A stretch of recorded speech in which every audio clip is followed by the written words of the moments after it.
Eu trabalho para a NASA como astrônomo e há certas coisas que mantemos escondidas do público. Não, a Terra não é plana e os alienígenas não controlam o governo. Ah, merda. Eu gostaria que fosse assim, pois a verdade é muito, muito pior. Em 1993, o telescópio espacial Hubble viu uma estrela desaparecer. Não se transformou em supernova ou morreu naturalmente, simplesmente ficou escura. Ao longo de alguns minutos, essa estrela já estava muito fraca para ser vista a olho nu, e os telescópios terrestres tiveram problemas para identificá-la entre as estrelas ao redor. Então, o evento não era amplamente conhecido do público. Na época, pensávamos que a explicação mais provável era que uma nuvem de poeira interestelar havia se deslocado entre a Terra e a estrela, ocultando-a de vista. Foi notado e, principalmente, esquecido. Em 2007, mais 2 estrelas desapareceram. Devido às circunstâncias deste evento, isso foi muito mais preocupante. As 2 estrelas em questão faziam parte de um sistema binário, orbitando uma a outra a uma distância bastante próxima. Se uma nuvem de poeira interestelar fosse a culpada novamente, ambos teriam parecido desaparecer simultaneamente, ou muito perto disso.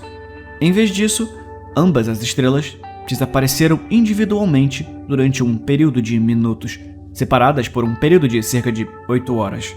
Este sistema binário também estava a cerca de 15 anos-luz mais próximo da Terra do que a estrela que havia desaparecido anteriormente, em 1993. Depois de analisar cuidadosamente milhões de imagens do Hubble, foram identificadas mais 2 estrelas que apagaram nos anos de 95 e 2002.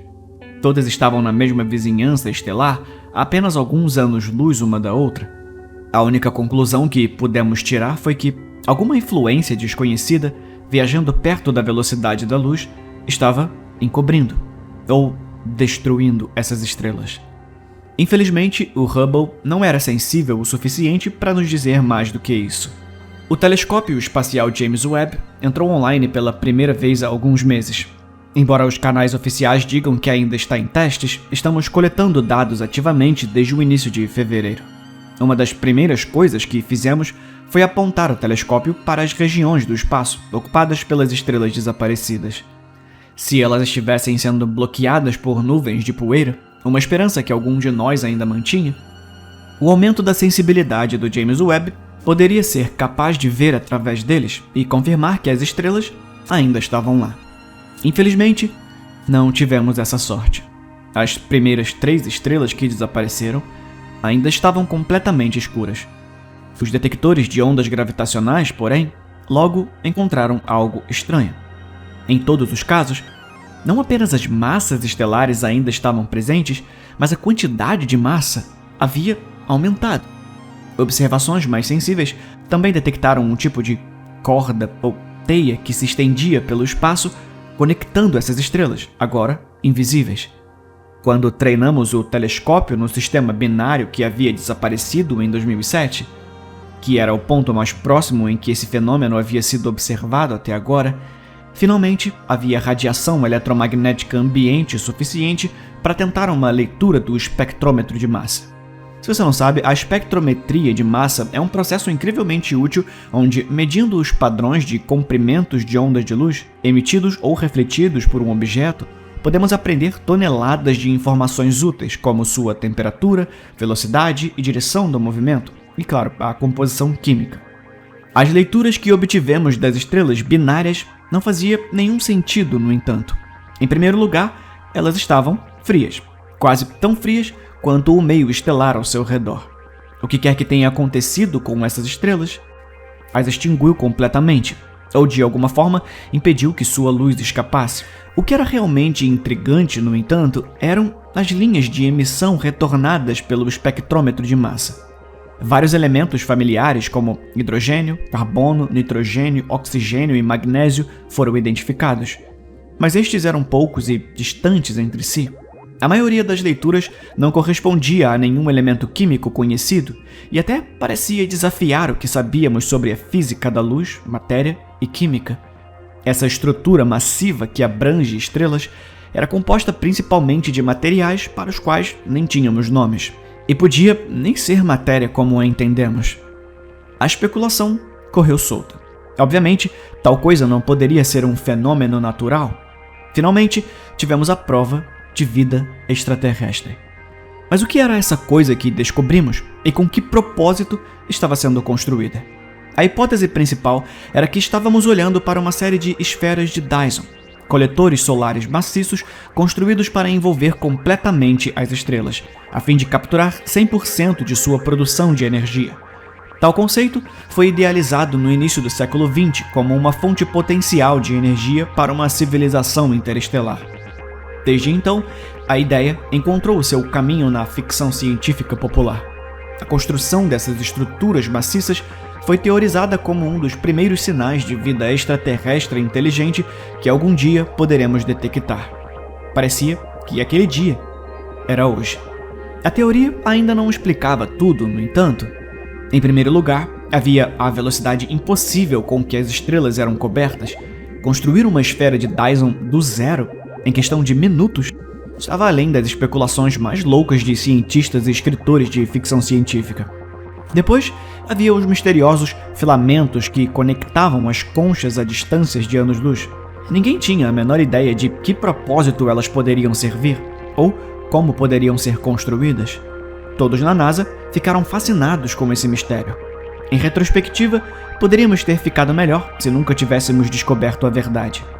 Há menos de um mês, o James Webb detectou uma série de explosões de energia incomuns emanadas do espaço interestelar.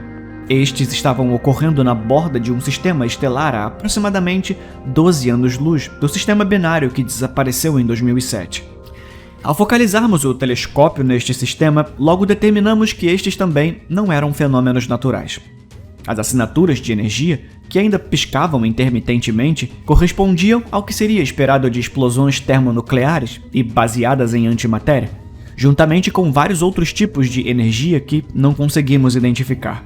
Essas explosões, embora ainda não visíveis a olho nu na Terra àquela distância, foram absolutamente tremendas em magnitude. Facilmente bilhões de vezes mais poderosas do que qualquer bomba nuclear que a humanidade pudesse construir.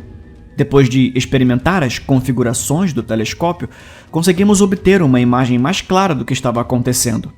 A ponta de um dos filamentos interestelares que ligava ao sistema Dyson estava passando pela nuvem de Oort do sistema estelar distante, aproximando-se de seu Sol. E quem morava lá estava lutando de volta. Suas armas foram capazes de retardar o avanço da coisa, quebrando, destruindo e vaporizando pedaços do objeto do tamanho de um planeta, mas parecia estar se reconstruindo quase tão rápido quanto estava sendo destruído. Depois de menos de uma semana, as explosões pararam. Parece que ficaram sem munição. No vazio entre as estrelas, sabíamos que essas coisas viajavam quase à velocidade da luz, mas à medida que a observávamos se aproximar do sistema estelar interno, seu ritmo diminuiu à medida que aumentava de tamanho, preparando-se para devorar a estrela do sistema. Rapidamente, apontamos os espelhos do telescópio para o Sol condenado. Estávamos prestes a ver o que quer que essa coisa fosse apagar outra estrela, mas em tempo real. Todos prendemos a respiração enquanto observávamos a imagem projetada da estrela da sequência principal, um pouco maior que o nosso próprio Sol. A princípio, nada parecia estar acontecendo, mas logo uma pequena sombra apareceu na borda do orbe luminoso. Logo, seguida por outra sombra, e depois uma terceira. As sombras começaram a convergir, formando um padrão estranho, mas de alguma forma familiar, enquanto bloqueavam a luz da estrela. O que é aquilo? Uma das minhas colegas engasgou. Elas quase parecem... Ela pausou, como se estivesse com medo de dizer a próxima palavra, por medo de ser ridicularizada. Eu, no entanto, não tive essa hesitação. Folhas, eu disse, a minha voz monótona. A situação era incrível demais para expressar qualquer reação emocional, mesmo a de puro choque. Parecem folhas. Vimos como, por um período de minutos, uma teia de contornos sombrios, combinando com as formas familiares de folhas oblongas e trepadeiras finas, começava a apagar a luz que restava da estrela distante. A essa altura, todos na sala haviam percebido a verdade. O fenômeno que estávamos rastreando por tantos anos não era uma megaestrutura alienígena hiperavançada. Hidrogênio, carbono, nitrogênio, oxigênio e magnésio. Alguns dos poucos elementos familiares que detectamos eram todos componentes da clorofila. Era uma planta enorme que se estendia por anos-luz, e assim como as plantas terrestres, buscava luz para se alimentar. Os filamentos que conectam as estrelas através do espaço interestelar eram raízes, caules, galhos. Cresceria na direção das estrelas mais próximas que sentisse, envolvendo-as completamente e depois seguindo em frente. Qualquer vida que habitasse planetas orbitando essas estrelas seria deixada congelando até a morte. Ou talvez ainda pior. Era possível que a planta devorasse esses planetas para aumentar a sua massa também. Todos ficaram em silêncio enquanto o telescópio continuava a coletar dados. Eventualmente, depois do que pareceu uma eternidade, um jovem astrônomo falou do outro lado da sala, dirigindo-se ao nosso supervisor. Senhor, começamos a detectar a formação de outra raiz saindo do sistema. O seu vetor Ele engoliu em seco.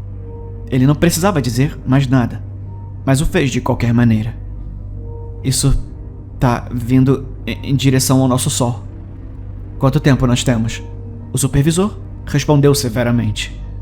A julgar pelo atraso de tempo, distância, propriedades relativísticas e velocidade previamente observadas dessa coisa, eu não estimaria mais de 27 anos, senhor. 27 anos.